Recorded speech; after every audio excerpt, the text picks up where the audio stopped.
D'abord, une question simple. Comment Emmanuel Macron va-t-il pouvoir appliquer cet agenda très riche pendant justement une campagne présidentielle? Il ne s'est pas déclaré aujourd'hui, mais il le fera probablement en début d'année.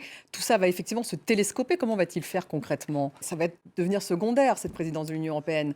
Non, la présidence de Il va l'Union arpenter le européenne terrain. ne peut pas être secondaire parce qu'on se doit d'assumer du mois de janvier jusqu'au mois de juin, aussi au niveau parlementaire, parce qu'il y a aussi un Parlementaire, volet bien sûr. parlementaire Mais de la pour le présidence. président de la République, pour Donc, Emmanuel il- Macron, s'il devient candidat, ce qu'il sera, ça sera compliqué de gérer les deux.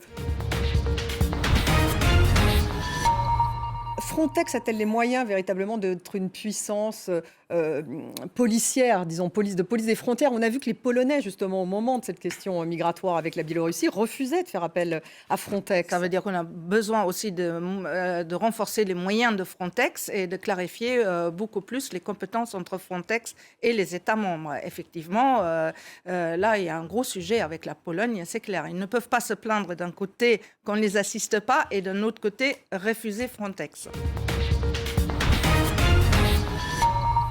Et il a parlé également de l'emploi, donc d'une Europe économique. Il va y avoir un SMIC européen. C'est vrai que ça fait un moment qu'on en discute en Europe. Et cette Europe économique, il a vraiment mis en exergue l'emploi, l'Europe de l'emploi, et pas vraiment l'Europe du climat, l'Europe qui puisse justement allier emploi et vert. Alors qu'en Allemagne, par exemple, on a vu le programme avec Olaf Scholz hier, c'est le contraire. Et même, ils lient les deux. Ils ont un ministère aujourd'hui où il y a économie et climat, le vert, dans le même ministère. Aujourd'hui, on entend le président français parler d'emploi, mais pas justement de transition énergétique. Le paquet climatique, là, il va arriver, certains éléments vont arriver à maturité sous notre Mais c'est présidence. beaucoup moins Donc, ambitieux que ce que souhaitent les Allemands. Vous êtes d'accord là-dessus quand même? Non, Parce qu'il a parlé de l'hydrogène, mais c'est tout. En fait, on n'intègre pas la transition énergétique dans toutes les mesures économiques. Si. De toute va façon, faire. on va être obligé.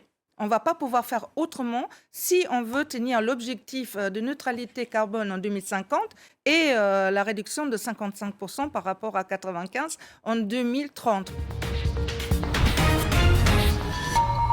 Une industrie de la défense, a dit Emmanuel Macron. Il n'a plus parlé de défense européenne, alors qu'auparavant, c'était vraiment, je dirais, son leitmotiv, la défense européenne. Là, il parle d'industrie européenne. Pourquoi est-ce qu'il recule? Je pense que c'est toujours un leitmotiv parce que ce qu'on attend, c'est les résultats de la boussole stratégique. Donc, c'est quelque chose de très important. Pour la première fois, les 27 États membres de l'Union européenne se mettent autour de la table pour définir les menaces et pour avoir une réponse capacitaire. Et ça intéresse directement notre base industrielle de défense et technologique de défense.